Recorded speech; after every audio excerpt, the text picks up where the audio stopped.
Ryan McCaffrey from IGN here with Gearbox President Randy Pitchford. How's it going, Randy? Pretty awesome.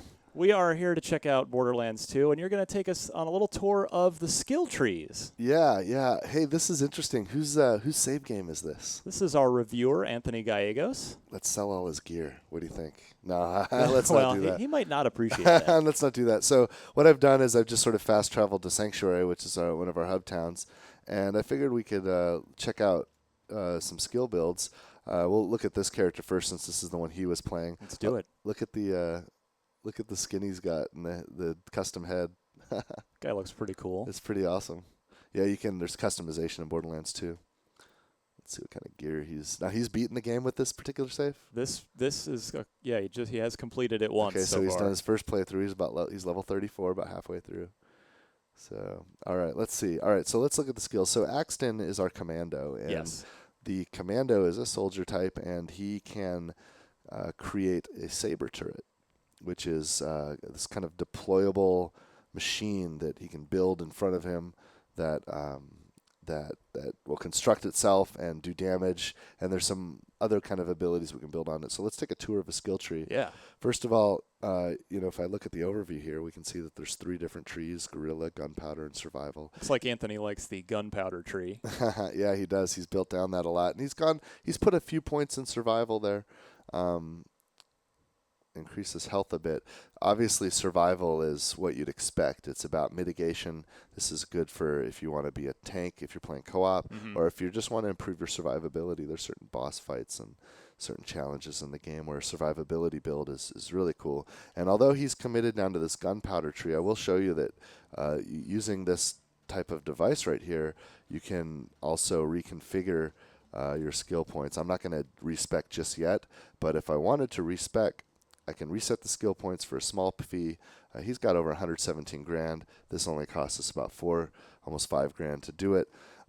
It's enough. We balance the algorithm that sets price based on how much skill point progression you have, and we wanted the price to be meaningful enough where you're not just resetting every moment, but cheap enough where you're not regretting it. You're able to do it when you need to. Yeah. All right. So let's look at what he's already got built first, and then we'll dig deep on one of these skill trees. So the Saber Turret is activated by using your left mouse button, or your right mouse button, or your left shoulder button on a joystick. In this case, I'm playing the 360 version of the game, so I use my left shoulder button.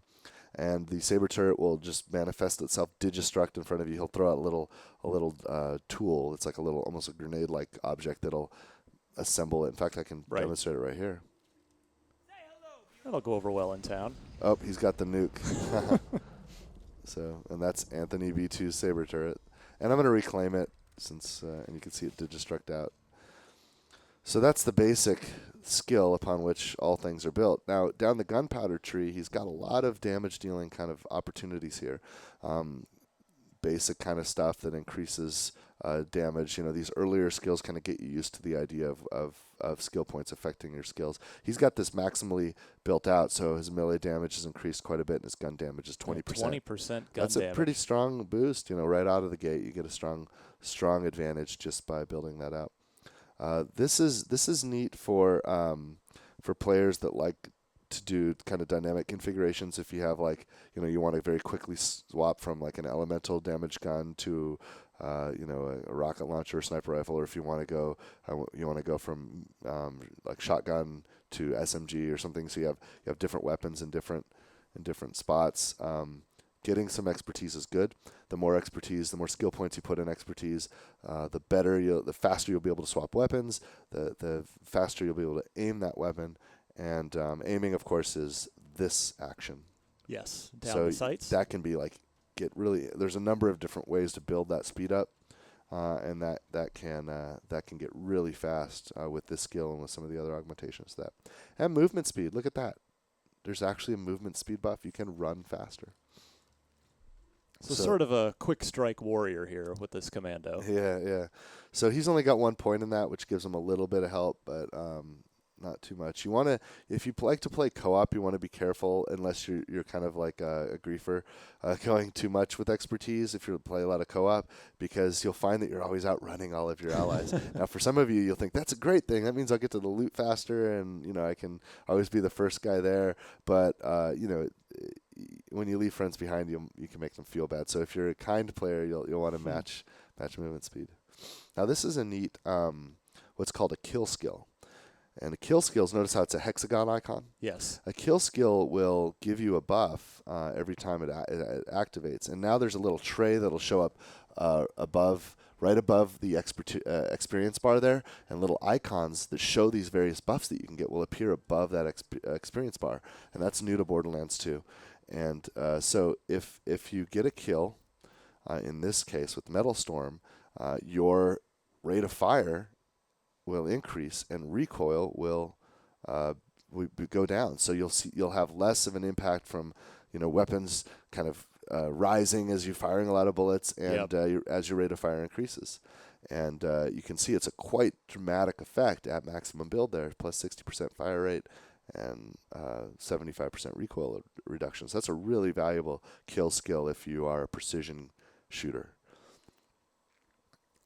All right, let's check out the rest of them. Yeah, sorry. If I go too deep, let me skip ahead. We'll just flash these. Also, I want to point out that in a moment we're going to also have a website where you can build out your own.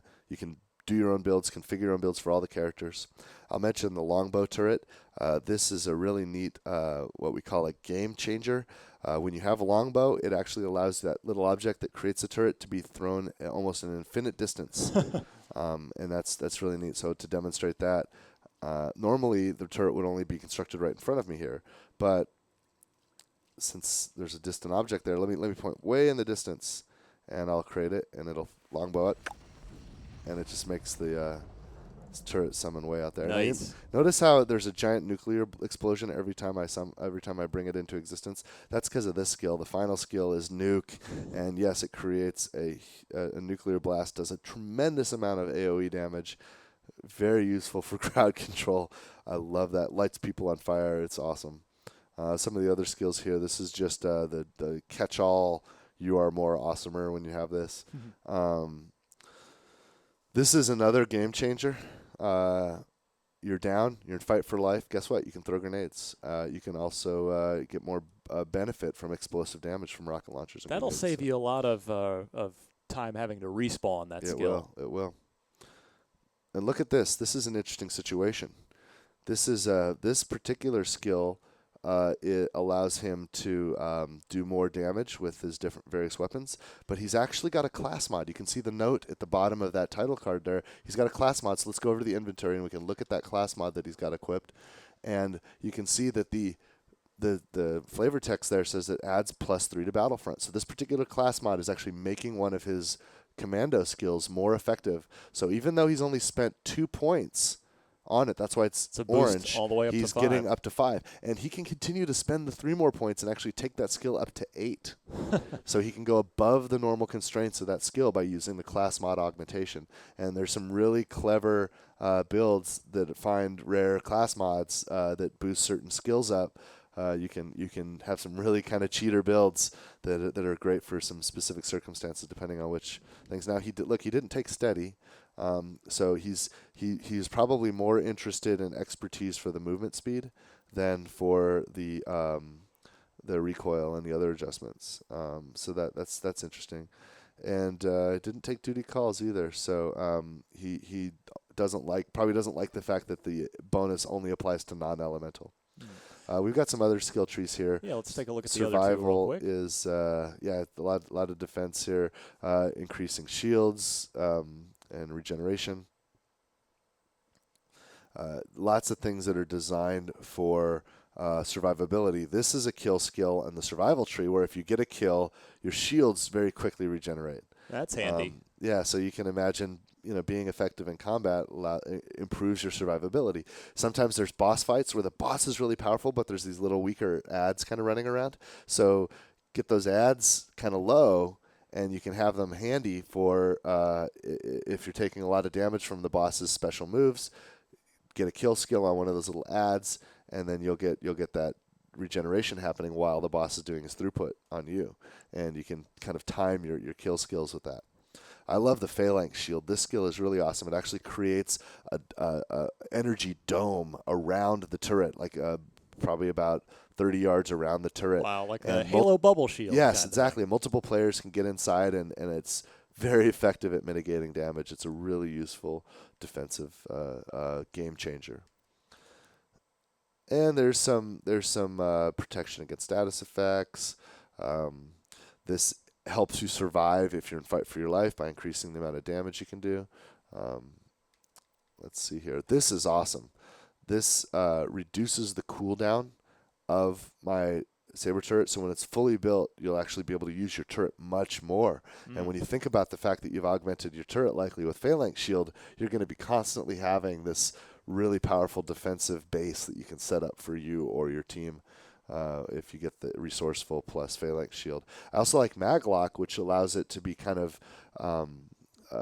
that shield can be applied in really creative ways. With Maglock, it will attach to walls, attach to ceilings, and you don't necessarily have to be confined to placing that shield dome and the turret that goes with it in a place where might not be convenient for the players. Maybe if you get to level 50, you can actually build all the way to longbow and have magnet, and you can set the turret up anywhere, and you can imagine that combination. The bottom skill here allows me to actually set up 2 turrets at a time. This is exceptionally powerful. I've seen some hybrid builds that kind of go as light as possible just to get 2 turrets, but then focus on Guerrilla after that for damage dealing. So they're kind of using the fact that survival can get you down to a 2-turret scenario, not for the option of having 2 shield domes, 2 phalanx shields, but for the option of giving more throughput from things like Scorched Earth. So now I'm over on the Guerrilla tree, and this is Scorched Earth. This adds rocket pods to the turret. There's a lot of throughput kind of stuff. Kill skill lets you do more damage, move faster. Imagine stacking this movement bonus, and there was this movement bonus all together. You're going to be fast. If you want to build like a hybrid tree where you don't go to the bottom of any of them, you can do some cool kind of combinations there. You're just maximizing your area of effect in a sense. Here. Yeah. You're making yourself really almost like a scout type soldier.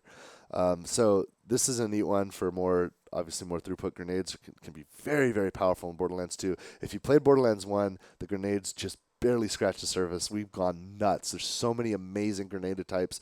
The grenades are as varied as the weapons are in Borderlands 2. So much interesting stuff you can do in a lot of throughput. Would you say there are a bajillion grenades? There's bajillion-y. It's bazillion-dier. And then this is neat because doubling up actually puts more weapons on the turret platform. So you're going to do a lot more damage throughput. It stacks with your rocket pod, so each gun on the turret will be firing rockets. Very effective tree. Well, that is pretty cool. Yeah, that is the good Commando. walk through the Commando. Do you want to look at some of the other characters? Yeah, let's. We'll come right back with click the next video for that.